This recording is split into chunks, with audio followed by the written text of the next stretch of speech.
Hello YouTube, this is Easy Breezy. In this video, I'm going to teach you guys and remind some of you how to create a monster. I've definitely created a lot of monsters in my lifetime, subconsciously, unknowingly, and sure enough, they all turned against me. Some of them came back around, some of them did not. And in this video, I want to emphasize the dangers of people pleasing and why it is important to vet people, make people earn your trust, and not give people too much at one time. All right. So, how to create a monster? You can create a monster in your personal relationships, your romantic relationship, or your business relationships. The number one first way to create a monster is to give people your trust without them earning it. All right. When you allow someone to come into your life, to utilize your resources, when you give someone too much access and you assume trust in that relationship, it's not something that they had to earn or they had to build with you. So inevitably, it is something that they will take for granted. No one takes what comes easy as valuable. No one sees it as valuable. And it's not just other people, it's with us too. If we got a belt from Louis Vuitton that was $1,200 and we got a fake Louis Vuitton belt from the beauty supply store that was $12, we will inevitably value the Louis Vuitton belt more, even though they both hold up our pants, even though they both have the same function. It's that we paid more for the Louis Vuitton belt, so that's why we value it more. We're going to take care of it. We're not going to let people borrow it, and it just holds value to us in our mind. So anything that you give someone for free or for low effort, just understand that you risk this person taking that exact thing for granted. All right.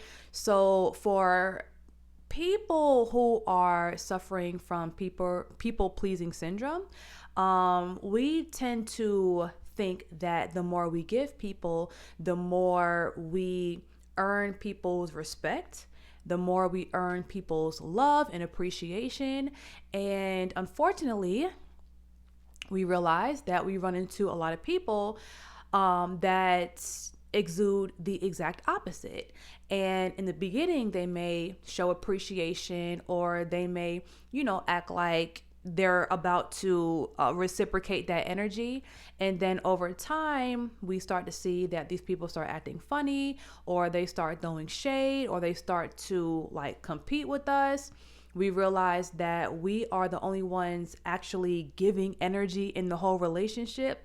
And besides the couple compliments that they gave us, or the one repost, besides that, after years and years, they never patronize, they never support in other ways. And it's just but I do that to you though. I patronize everything you put out when you're starting a new business, or whenever you need help with your content, or taking pictures, doing videos, or whatever. I let you borrow clothes, I let you come over, I let you I really try to help. I really try to be hands-on and help. But that was just me thinking that me, being helpful and being supportive in that way was building the relationship, when really it was just showing that person that I'm an easy lick. All right. So another way I created a bunch of little monsters is when I first started getting sponsored. I was getting a lot of free wigs. And when I first started getting sponsored, I just began locking my hair. So during that time, normally I would be putting the wigs on me and doing the YouTube videos with me. But I was like, oh my God, I want to lock my hair now. I don't really want to wear wigs. So what do I do with these wigs? And I was also going through a phase where I didn't want to do hair anymore. And I didn't want to like take clients because I didn't want to deal with women because I just couldn't handle it back then. I didn't know how to create boundaries for my business.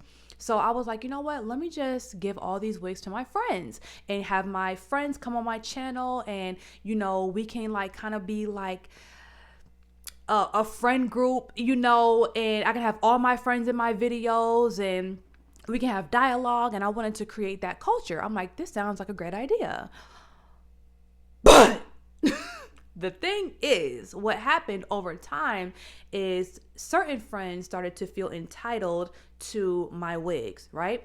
So one thing really irks me, and I know that I am the one that enabled this, and it's my fault that these things happen. So it's not like I'm blaming anyone.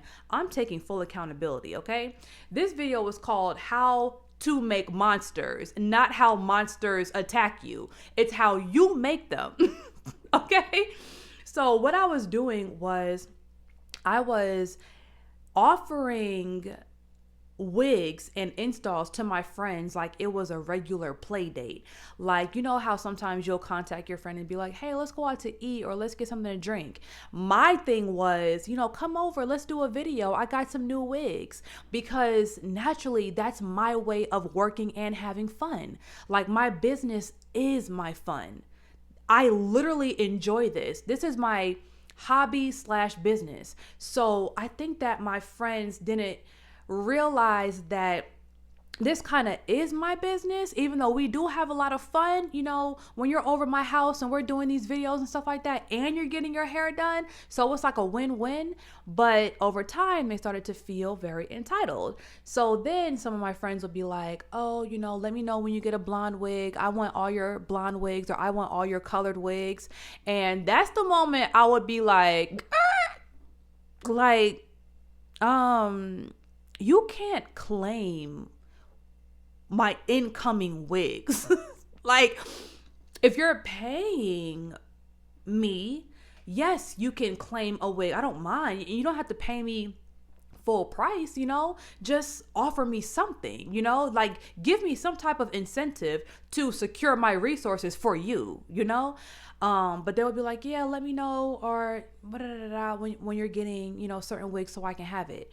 And in my mind, like, that's when that moment, like, it caused like a pivotal, you know, moment to happen in my mind. I was like, wait, this person feels entitled because they're claiming a product that I didn't even get yet.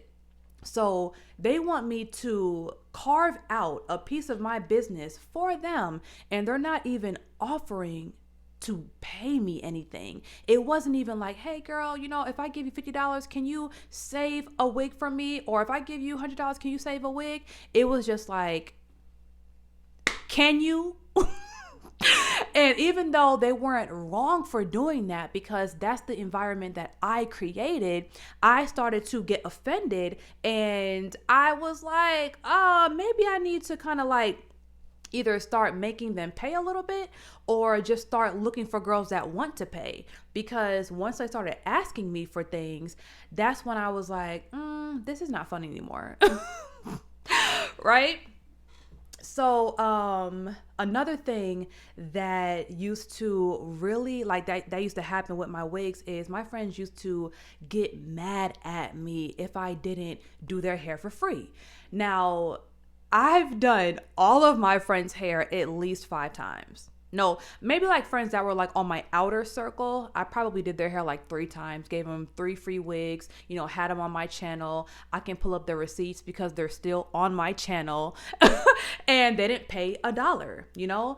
They didn't have to, because, you know, I didn't make them and I didn't expect them to, but I'm just throwing out there that there was no reciprocal support. There was no tip. Like, not even a $5 tip. Like, thank you, girl. I appreciate you. Keep me in rotation. It was nothing. It was nothing. None of that. It was only, can you?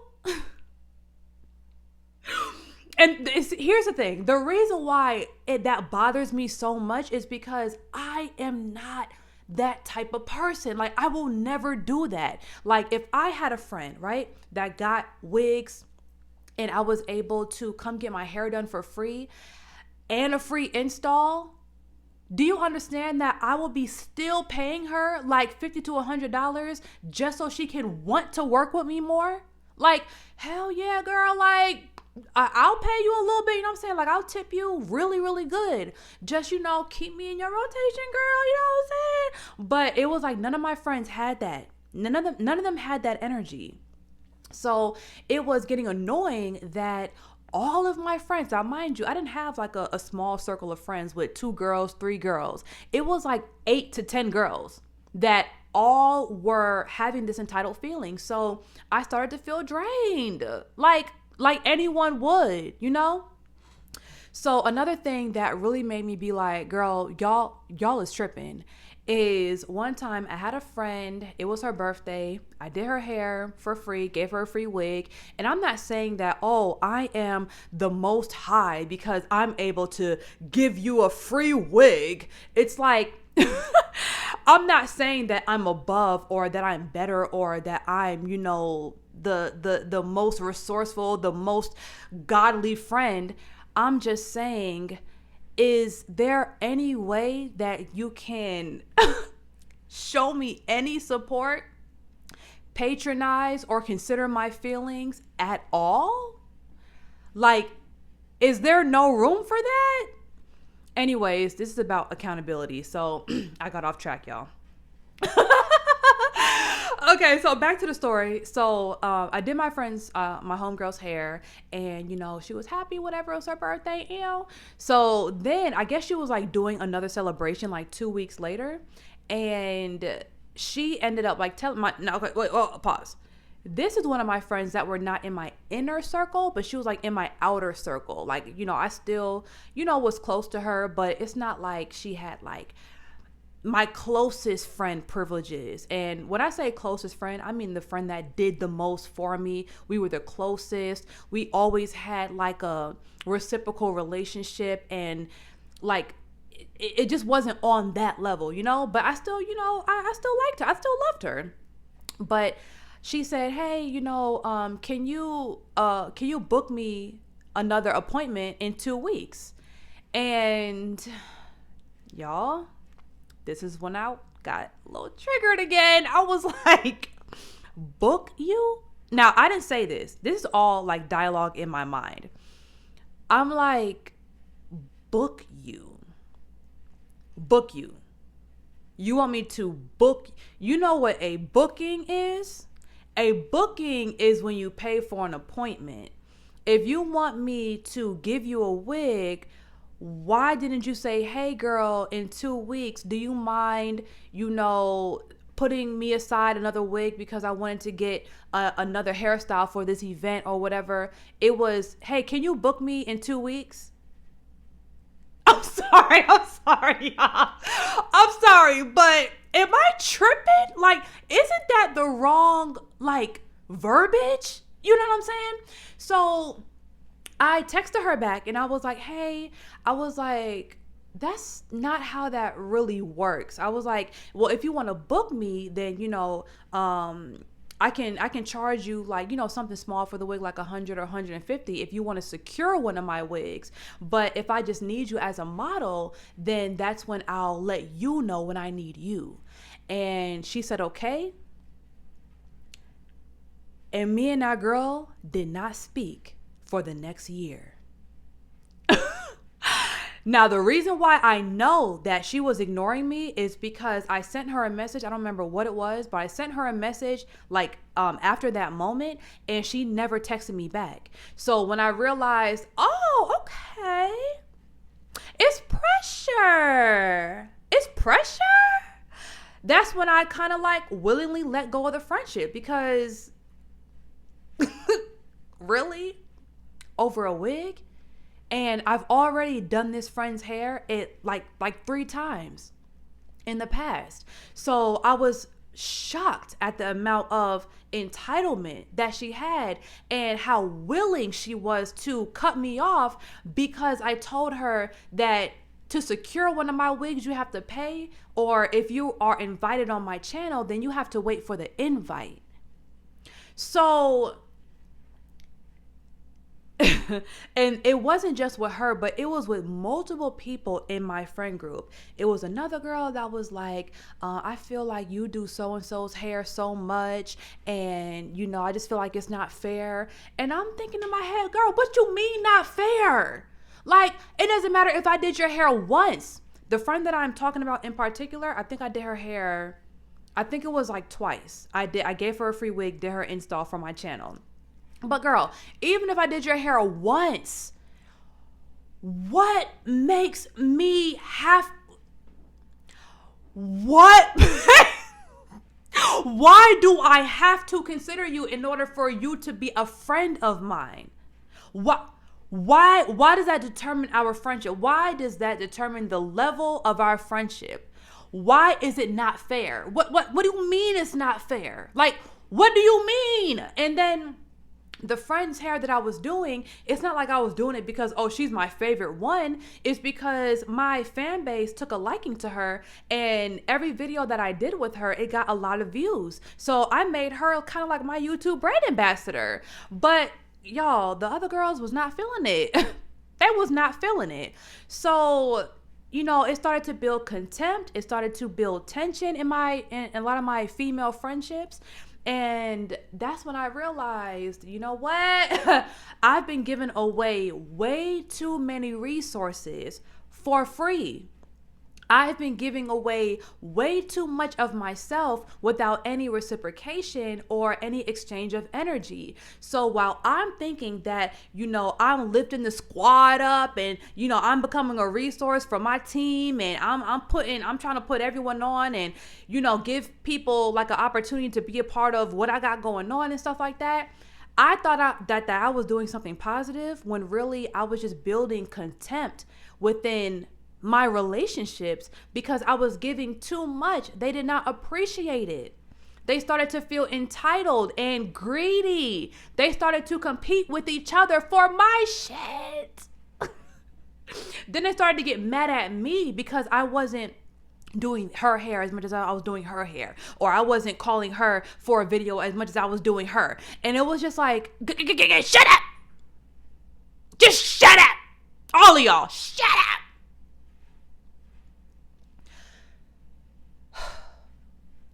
So when I realized I created a bunch of monsters, I was like, you know what? I'm going to charge these girls. I'm not going to charge them full price because I can't even do that. Like, I was going to feel bad anyway. I was like, I'm just going to charge them like $150 for their installs. And if it's like a 30-inch wig or, something like that can sell for easily like $600, $700, I'm going to do $250.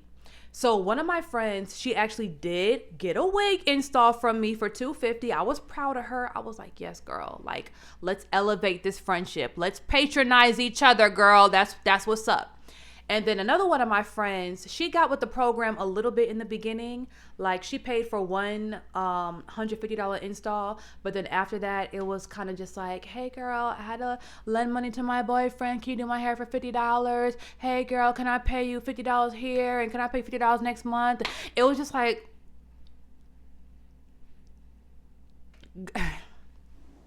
it was getting to be a lot.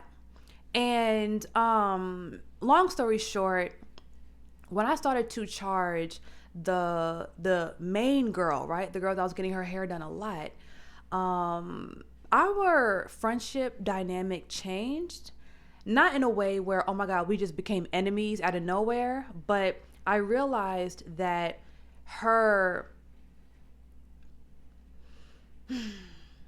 ability to respect me or come at me with respect or bite her tongue when it came to certain comments or certain things. Like, you know, when you have a friend that you really, really care about, and even though you may feel some type of way about her, because you care about her feelings, you bite your tongue when it comes to certain things. Like, yeah, you know, this girl, she, whatever, but I'm not going to say it, obviously, because that's my friend, and I don't want her to think that I think that she's this or whatever. This girl, I guess, felt like it is time to stop biting her tongue.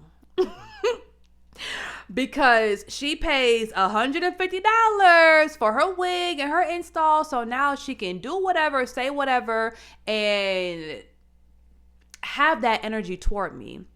And obviously, that did not last long. So we ended up having this big argument. And I decided I don't care. Because number one, I don't deserve this. And number two, if you feel bold enough to speak to me crazy in front of a crowd or in front of a group of people, I'm good. So in that instance, yes, I created a bunch of monsters because I was too nice. I was too giving.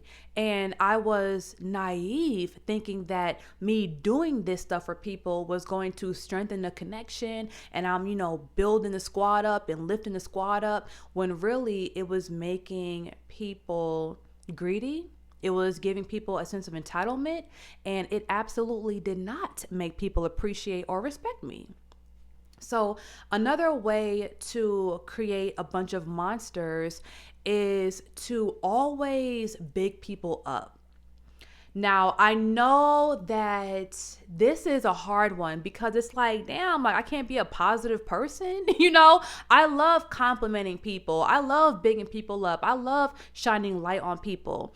And that's great. And you should never lose that. But you should manage that, because complimenting people is a good thing until you overdo it and you blow their head up so big to the point where they think that they're better than you.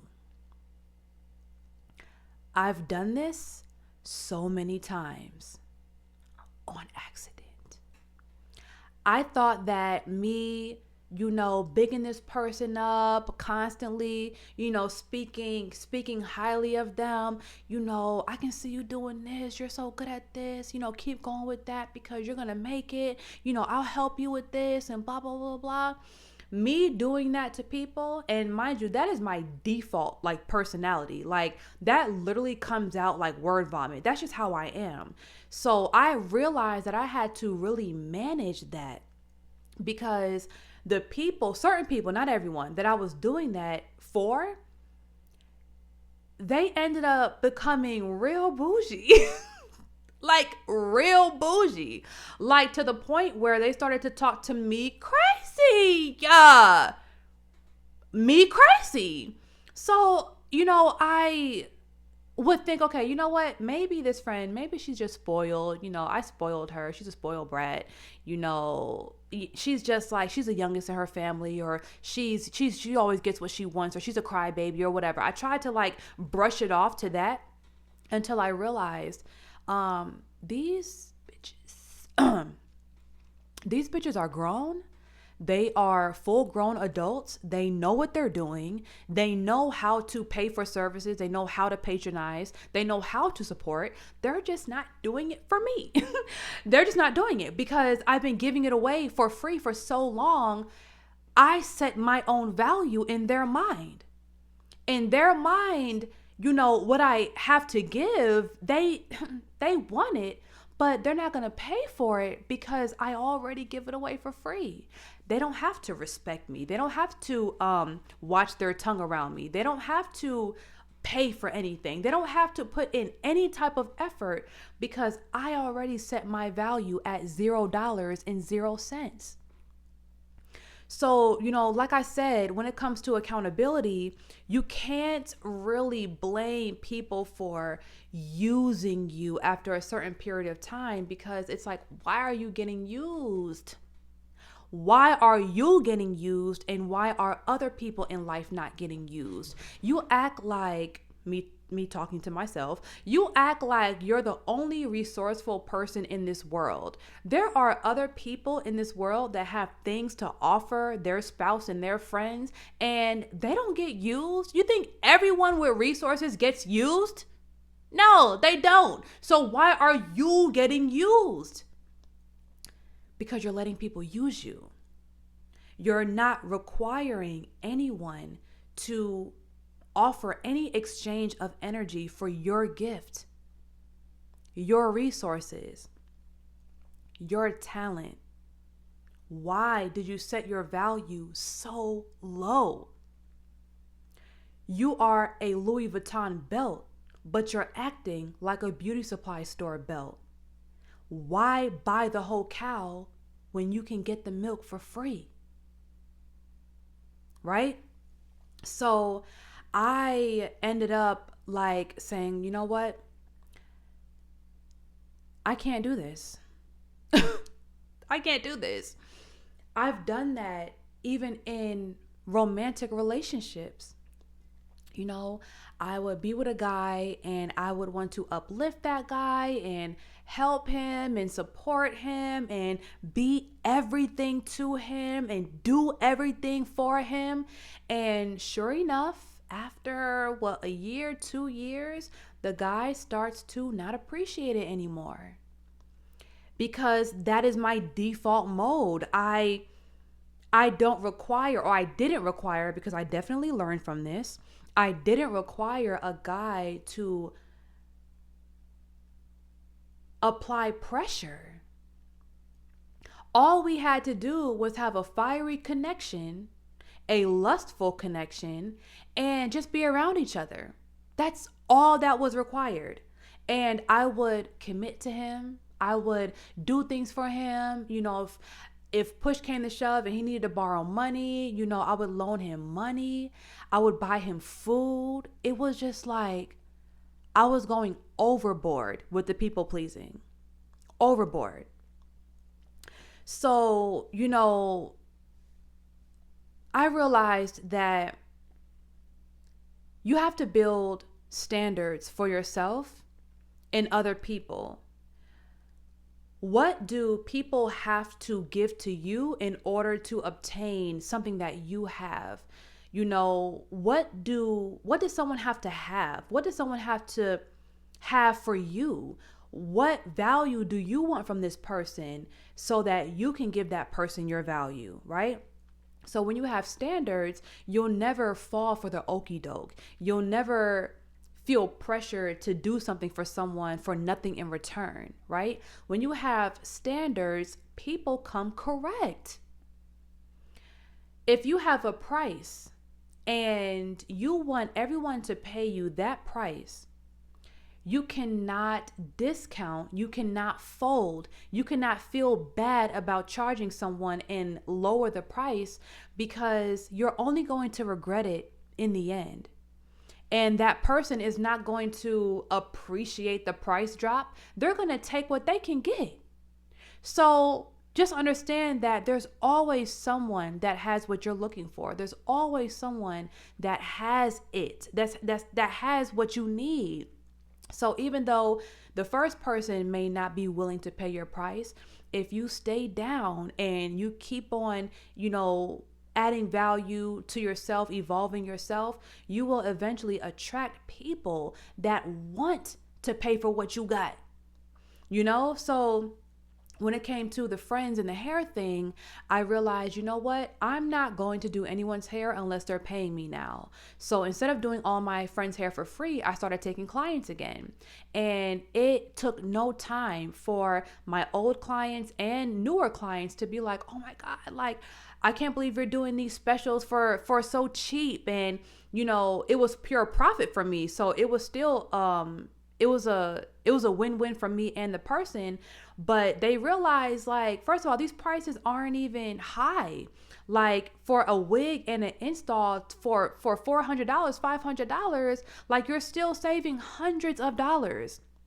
So when I started to value myself more and set up a standard for myself that if you're not paying me at least, $250 or $300 for an install, then I'm not going to have you on my channel, period. Then I started to attract only people that wanted to pay in that range. And yes, it was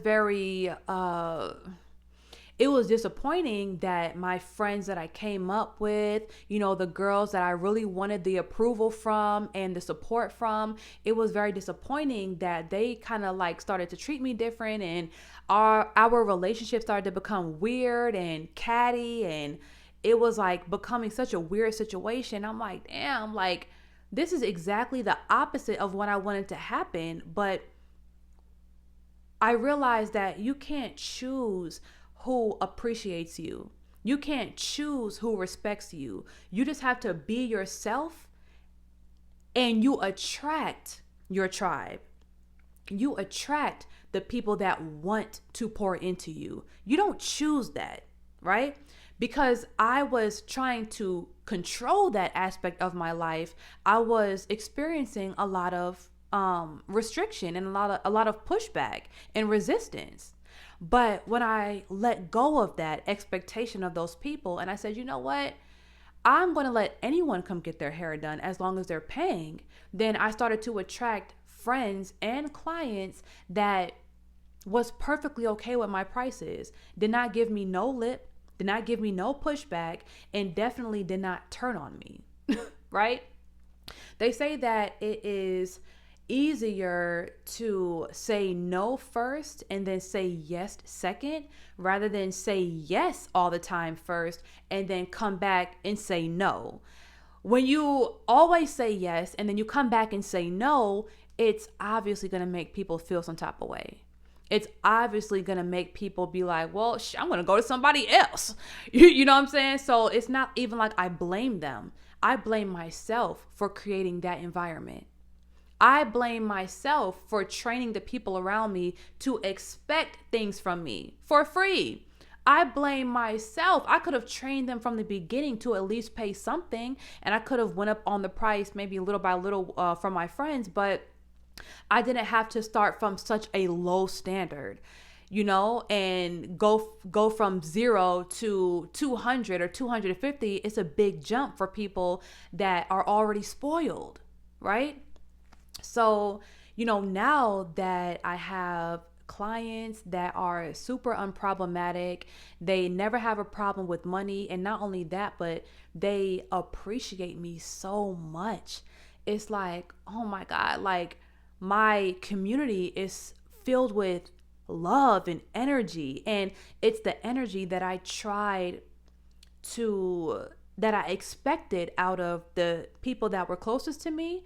But I realized that when I let go of that expectation, I started to attract people that were actually for me, right? So I was talking about the trust thing earlier, but I didn't really get into it. But yes, trusting people without them having to earn your trust. This is mainly for romantic relationships. You cannot do anything for someone trusting that they will reciprocate the energy to you, because it just doesn't work like that, right? When I was giving these guys too much trust in the beginning and allowing them to operate however they wanted to in their relationship. Oh, because I trust you, and I'm not controlling, and I'm not whatever I tried to claim. I'm not, what's that word I'm looking for? What's it called when you're like always attached to someone? Whatever. But I used to like pride myself on not being that type of girlfriend. Like, I'm the cool girlfriend, I don't have trust issues. I'm not controlling, you can do whatever and I'm gonna trust you. And that ended up biting me in the butt every single time. 'Cause guys tried it. Well, not guys, but one guy that I'm talking about. He tried it. He really did. And he took my kindness for weakness. And even though that was the environment that I created, because I could have had standards for myself and I could have set the tone, but because I didn't realize this, and I didn't know like I know now, then it gave him room to think, oh shit, you know what I'm saying? Like, I can do what I want and I can do this and that behind her back because she's never gonna check me and she's never gonna check up on me. And the one day out of the entire relationship I decided to check up on him, I realized that he was trifling and he was talking bad about me and plotting against me and doing all this disloyal stuff. And even though I blamed him for that shady character and his actions, I realized there were so many times in this relationship I could have set up standards for myself and boundaries for myself, and I could have set the tone. Because the whole time I'm treating him like he's the prize, I should have been treating myself like I was the prize, because I'm going to have myself at the end of the day. And if I'm not happy with the situation, it's useless, right? So, yes, when you do too much for people, when you let them have access to you too early, too fast, with no fight, no sacrifice, you think that it's going to cause people to love you, appreciate you, and respect you. But really, people respect boundaries. People respect standards. People respect prices, right? People respect prices. Once again, think of your perception of a Louis belt versus a beauty supply store belt. Which one do you have more respect for? Right? So you got to put a price on it, baby, and add tax, literally, because that will cause you to attract respect. That will cause people to come at you correct, right? Because you value yourself, now they have value. I mean, now they value you because they only treat you how you treat yourself, right? People only get away with what you allow. And if you're the type of person where you ain't getting nothing past me, and if you're going to come to me, you better come correct, and these are the standards, then yes, you are going to have to go through a weeding out process, but what you do attract is going to be exactly what you want because you're that sure of yourself. All right. So, yes, you guys, how to create a monster. If y'all have created some monsters in y'all life because y'all were doing too much people pleasing and y'all were doing too many favors and y'all were the yes men in everyone's life and didn't even realize, then let me know in the comments below. Let's talk about it. And I may make a video in the future of how to officially stop people pleasing. But in this video, I'm just going to end it off by saying have standards, have boundaries for yourself, and always put yourself first. Always put your feelings first. Never put someone else's feelings ahead of yours because, honey, you came in this world alone. You gonna die alone, and you are the most important person in your life. Without you, there is none of this. All right. So I'll see y'all later.